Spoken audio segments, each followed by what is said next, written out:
Welcome to creating a level playing field for collaboration. How can we make a difference together in equity and mutuality instead of inviting people to participate in a project they do not own?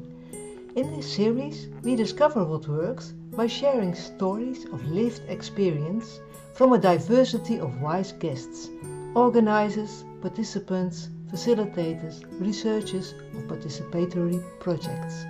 By sharing examples and insights, we want to contribute to co-creating a world that works for all.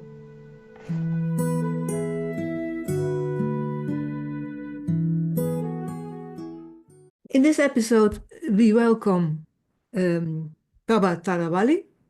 Welcome, Babah. I would be happy if you could introduce yourself, tell a little bit more about who you are and maybe why you are here. Also as a columnist for one of Dutch biggest newspapers, and I give training in diversity, inclusion, and I give training also in the African philosophy of Ubuntu. I am because we are, and because I believe that that philosophy is the biggest gift from Africa to the world. And I'm also a writer. I write books, so I've written 4 books. I'm now working on my 5th book, and yes, that is it for now. I do a lot of things, but And I'm interested, what are your books about? my books are about migration, giving and reconciliation, about diversity, inclusion, about black and white thinking, and how we can stop thinking in black and white. And I write mostly in fiction, but also non-fiction. So I'm in both world of fiction and non-fiction. Thank you. For our listeners, I will put the links to the books in the show notes. And my last book is about manhood, how to become a man and what is needed to be a real man, or what is a real man. And so it's a very interesting book because it really touches on my own journey, from being in Africa, born in Sierra Leone, where I was taught to be a real man, and then coming to the Netherlands, wherein there are different type of men. And so it was very interesting for me, that journey to write that book. So I find it very interesting. Okay, thank you. So right now we are talking about creating a level playing field for collaboration. And of course, all the items you mentioned are related, I think, to what makes a level playing field for collaboration. So can you tell me something from your experience, what happened that illustrates what works or what didn't work? First of all, when you meet somebody, connection starts with the meeting. When you meet somebody, then the connection starts. And in that meeting, you need to identify or to know what the other person needs or what gives that person energy. When you realize what gives someone energy, then you have that conversation on that energy field. Then you have automatically a better connection. Because if somebody, for example, likes football and I want to make a connection, then I have to go into that energy of football, talk with that person about football. Then I see immediately that there is a connection because you see the person, really having that appetite for more conversation. So for me, that is the first level ground if you want to meet somebody and make a connection. And the second is also, if you want to be that person who want to have that, how you call it, ground, to be that equal, with somebody, don't look at the color of the skin or the type of hair the person wears, the color of the eyes, or what else. For me, the first thing is to see somebody as a human being. And that's where the African philosophy of Ubuntu comes. You identify somebody first as a human being. And in that connection, when you see somebody as a human being, you connect on that human level. But when you see somebody as not a human being, then you yourself, you are not a human being. So what I'm saying is because it's very important to see each other. Mostly we look at each other, but we don't see each other. So when you actually see somebody then the connection is better. It's just like a Wi-Fi connection, you know? Yes. When you plug it very good, then you see that there is a good connection. And when you come closer, it's a good connection. So this is, for me, the point of departure, meeting and making connection.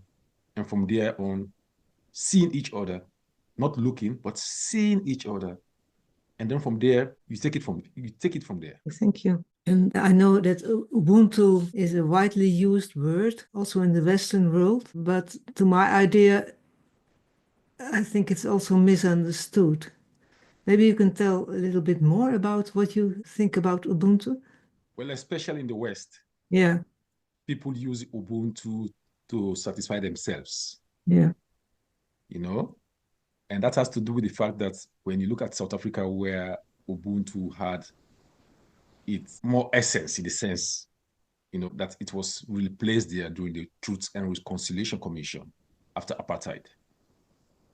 We know about Desmond Tutu and Mandela, who made Ubuntu a worldwide philosophical vision. And during the Truth and Reconciliation Commission, it was more about forgiving and reconciliation. And that forgiving and reconciliation was better for the perpetrators, the white South Africans, who were forgiving for what they did. But their deeds mostly did not change, because one aspect of Ubuntu is not only forgiving and reconciliation, but justice. Justice was not done. So that was a missing part of it. So when you see most white people using Ubuntu as if Ubuntu is just like, everything is acceptable. No. Justice is very important. It's a third leg in Ubuntu.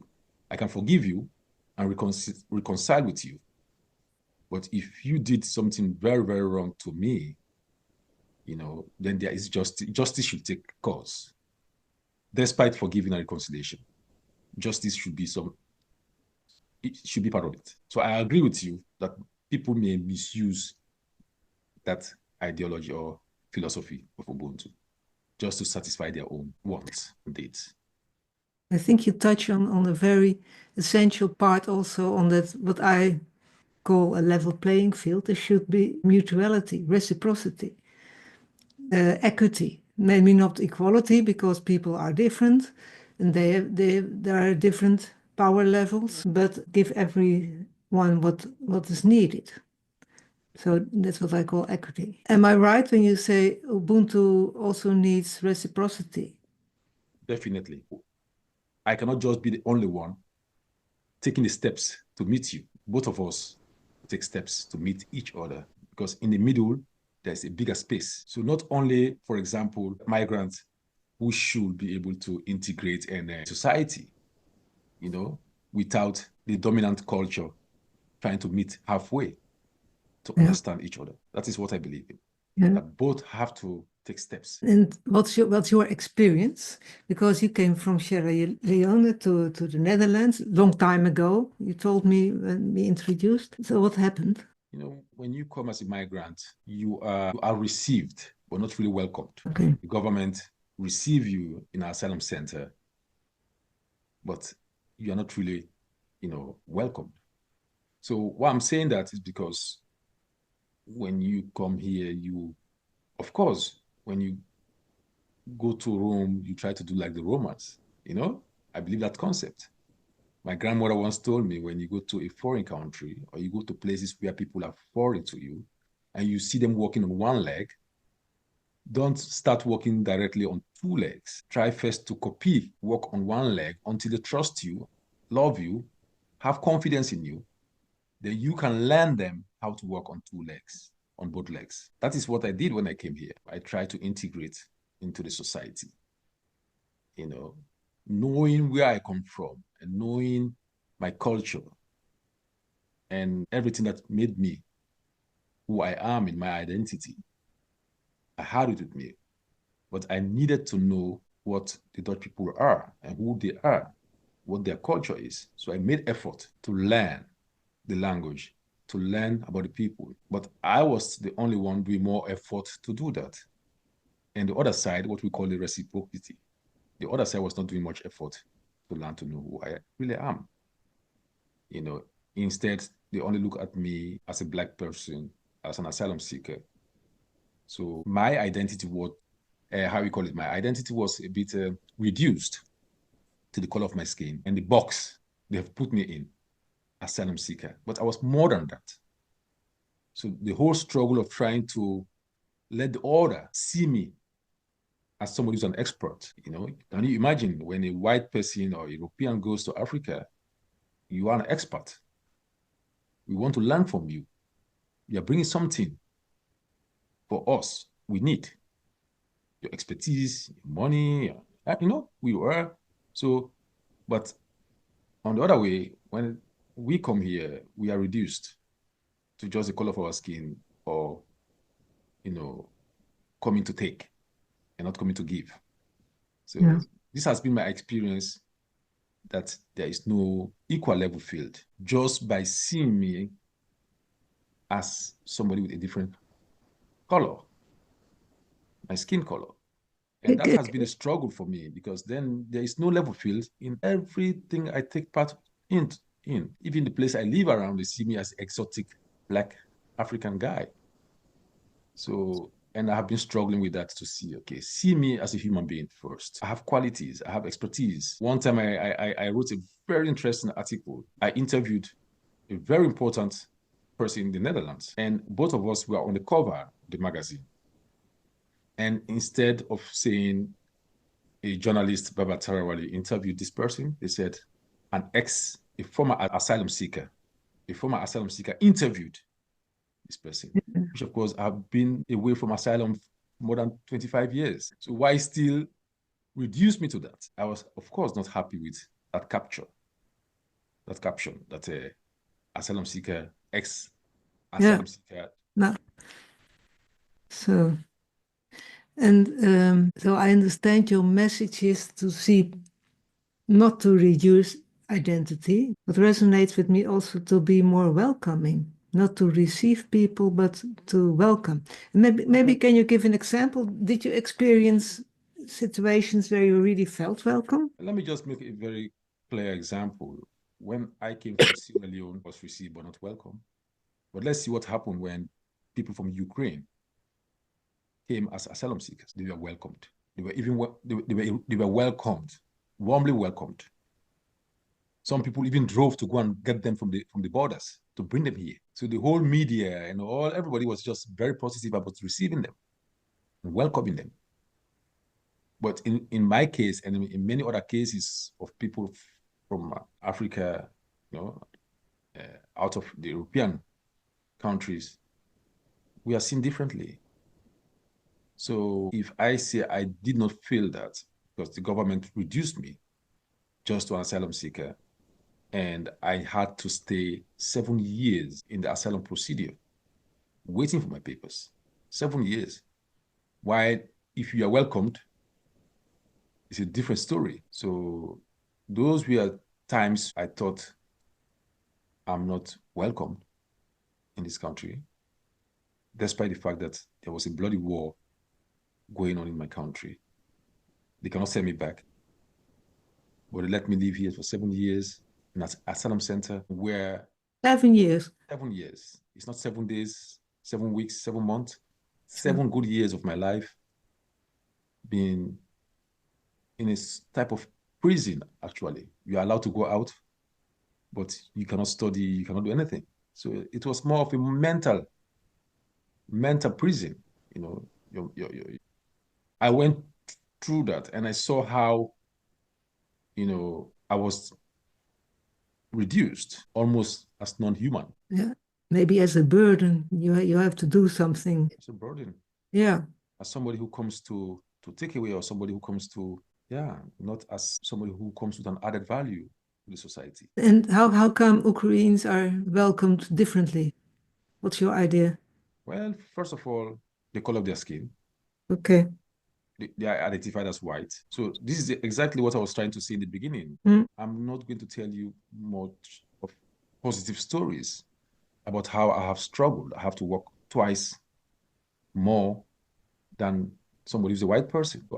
I need to study harder to show that my existence has meaning. So if that is your struggle, your point of departure, the way you see life, you are always trying to prove that you are human, you can do better. And that's not the way it's supposed to be. And I think it's very important that as many people as possible hear your story and examples like that they become aware of, why am I doing this? It can be when people look the same as you, this is white people looking at white people from Ukraine, they don't look much different, leading you to. But what I'm thinking, how come your example when a white person goes to Africa, it's different. The difference is the same. You have a white person from maybe Europe or America in the black community, but somehow the mechanism of Ubuntu works there.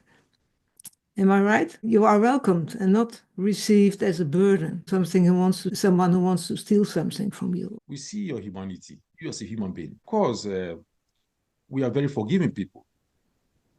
We have never in the history of the world gone to other countries and we take over the country. We have never enslaved other people out of Africa. We have never done things to other people outside of our continent. So we are more than other people. So we see people as equals, in terms of humanity. We are not in that supremacy thought of we are better than other people. We are better than other people. No. So, and that's the reason why we receive people, because we know at the end of the day, we all have the same needs. Yeah. We all want good health. We all want to be happy. We all want to be loved. So why should I look at you differently when we all seeking the same needs? Yeah, that's important. So what I'm thinking, what can we do in Western countries, especially nowadays when it seems more and more the right of the most powerful prevails, to see each other more as human beings? Because in my personal life, you don't become more happy when you have more power or more stuff, or you feel better than other people. It doesn't make you happy. What is wisdom for facilitators, for researchers, for leaders when they organize something or invite people to really help seeing each other as human beings? For example, let me just give an example of South Africa. When the Zulu people, when they greet you, they say Sawubona, which means I see you. And the other person answers Sikona, here I am. It's just a small aspect of their way of doing things, but it says a lot. I see you. Here I am, I appear as a human being to you. Having said that, I think one of the things that makes Europe very much defensive about the other people is because European system is constructed in such a way that government is very important. The government caters for people. The government give people money who don't have money. The government have a sort of a system that really makes people dependent. We have social security, which is very good here. We have insurance companies, which made people also very much dependent on them. Yeah. So when you decide to say the we, which is very important, the community, which is very important, that you don't see that as important anymore, but your insurance is more important. Your health insurance is more important than the people around you, than your family, because anything you want will be arranged by those instances, those institutions which have been created to support you. So you don't see human beings around you anymore as people who can be of help, because you don't need them. And that's the reason why we say here, me, myself, and I don't need anybody, because you have institutions that are really supporting. Like in African countries, most of us don't have those systems in place. We need each other. So it is the idea of how you see the we and the I. In this part of the world, the I is very important, more important than the we. In most African countries, outside Europe also, the we is more important than the I. So this is, for me, what people should see as the biggest difference. And in as much as in the West, we have all these institutions, insurances that support our well-being, we should also not forget that we as human beings, we need each other. So coming back to your question, I think what we can do now is to create a strong community around us, small communities, strong communities, group of people to support each other. When government becomes very radical and very sympathetic to people, people should come together to organize themselves to be able to be help to each other. That's the only way we can make government a little bit irrelevant. Yeah. Because more and more people do not fit into the system.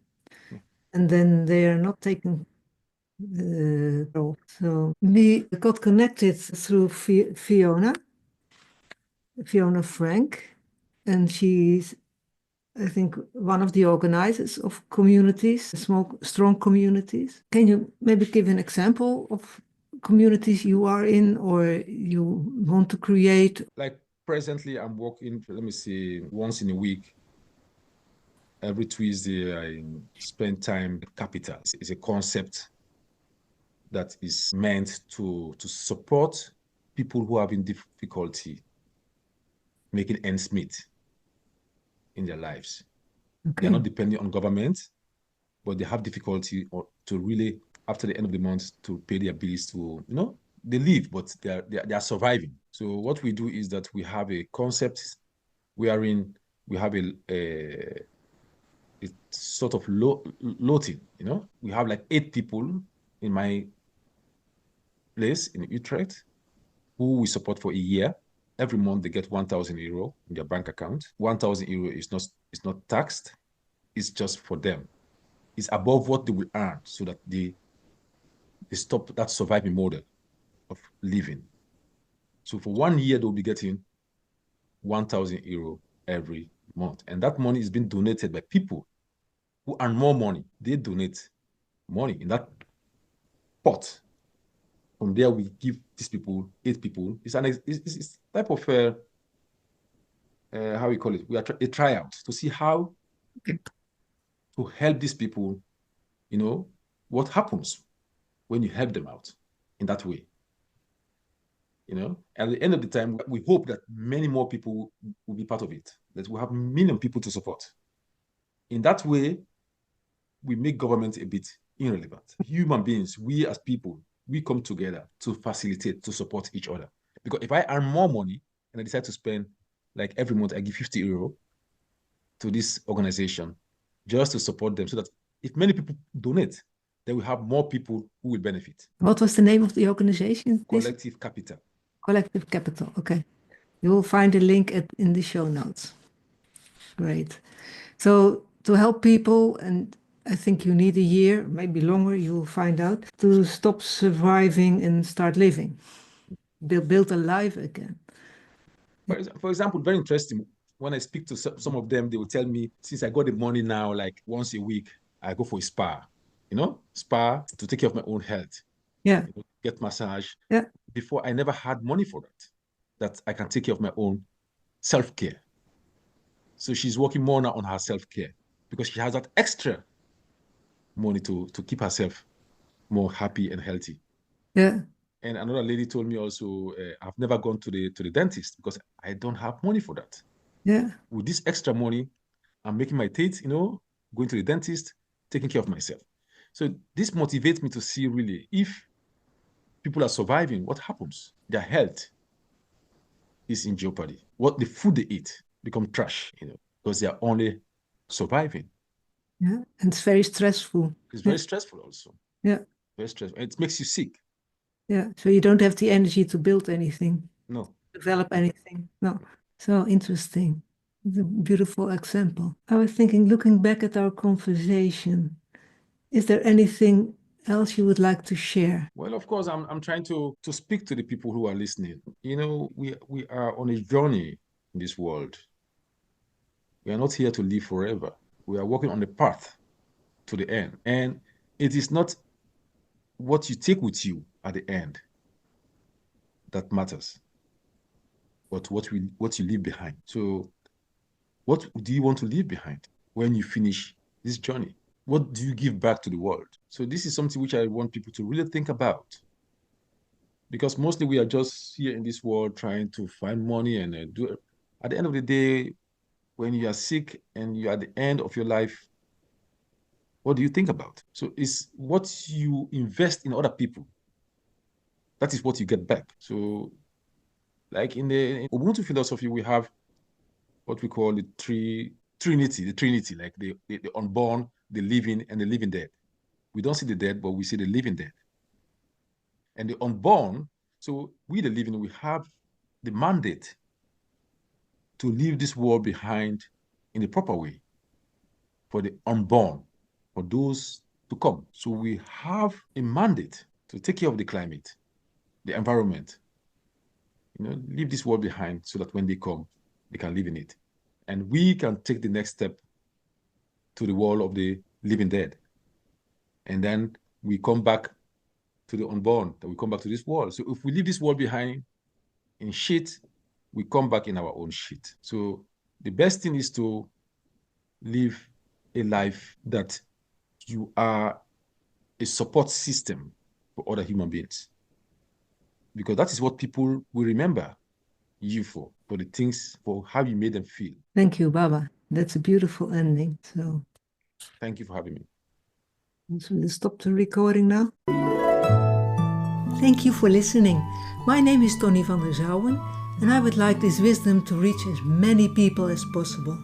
You can help by rating and sharing the show with your network.